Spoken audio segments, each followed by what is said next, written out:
Good morning, everybody. So 5 minutes is not a lot of time, so we'll get rolling right away here.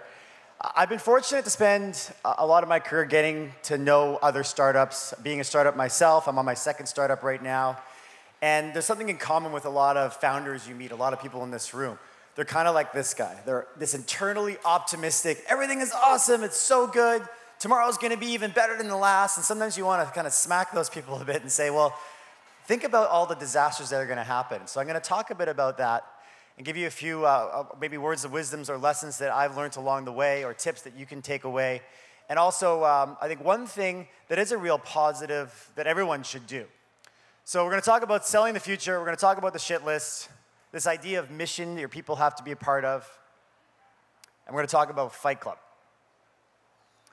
So the first one is about 10 years ago, a guy named Leonard Brody, who's kind of a famous Canadian, was in my office, and he drew these two lines on my whiteboard. And the two lines were what your product does and what you say your product will do.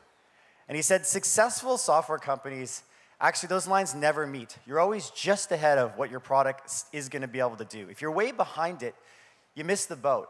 You know, the world's moving pretty fast, and I think when you wait for too long to have a lot of polish on your product, you can be really, really late. At the same time, if you're way out early, you get burned and you end up with a product that doesn't stand up and you completely miss your market opportunity. So that's one that always stayed with me. I always try and think about it. When I'm talking to other startups, I try and give them that advice.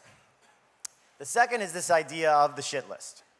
And the shit list came from sitting in meetings, looking at co-founders or your core team, having them say things and being completely dumbfounded that I didn't know this was coming. That person probably for 5 weeks has been thinking about this potential problem that's looming, and I had no idea that it was actually coming.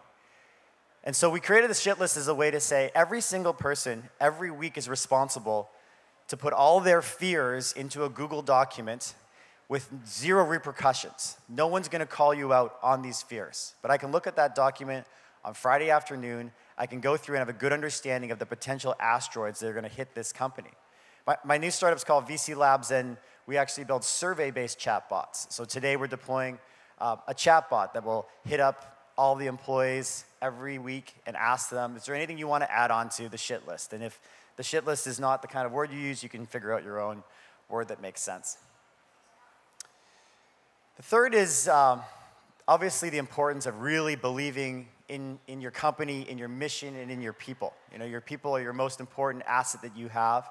Making sure that those people are at the center. And as important as that is this idea of making sure that your mission is really important. And these are things that we all know. I think everyone's learned about these, but they're worth repeating. So the first is mastery, and making sure that when you're bringing on people, you're respecting that they are masters of the domain, and you're giving them a promise that you want to continue to educate them and continue to accelerate mastery at what they do. The second is autonomy. So making sure people have the space to be able to do what they want. I love that idea of when you come up with an idea, you want to designate, you want to disappear. You want to give people the authority and the autonomy to go out. And sometimes that means to make decisions or to write code or to do things that you don't agree with, but trusting them and giving them that autonomy. And then the third is sense of purpose. René Descartes famously said, "I think, therefore I am," and you have to have a sense of purpose. Your business is going to be ultimately more successful if everyone that's there every single day is very clear on what the mission is, on what they're doing, not on the specific task. And I've been guilty of this before. When you're thinking about a deadline and you're trying to bring in sometimes contractors, you're thinking about your team, and you just want them to drive one goal. You just want them to move forward 5 inches.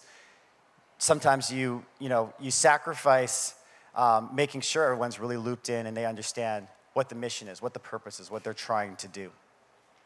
So this idea of mastery, autonomy, and sense of purpose is something I think you want to continue to repeat to yourself and say to yourself with a bit of a bullshit detector, is this true? Do people have the sense of mastery, autonomy, and sense of purpose at my company? And if they don't, what can you do to make sure that is the case? And then the last one is Fight Club. And this is, I think, one of the best scenes of Fight Club, where Ed Norton and Brad Pitt are sitting on a park bench. They've just beat the crap out of each other, and they're sharing a beer and a cigarette. And I've had a few of these moments when at my last company, Vision Critical, where you are out having a beer after you've just had the hugest battle. And having those battles is important. Having the battles in your boardroom or in the bar, making sure that you are having real conversations with your co-founder and you are not afraid that maybe you're going to cry or you're going to say something you didn't mean or you're going to get red-eyed and scream your face off. You have to have those scream your face off moments. Those scream your face off moments, you'll look back and be so happy you did.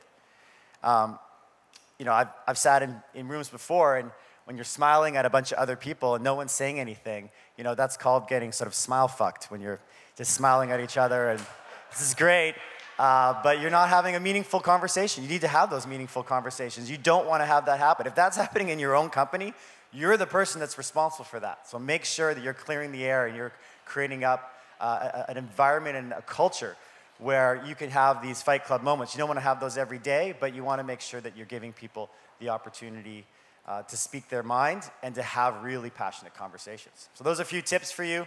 Hope you guys enjoy the rest of the show, and thanks for your time.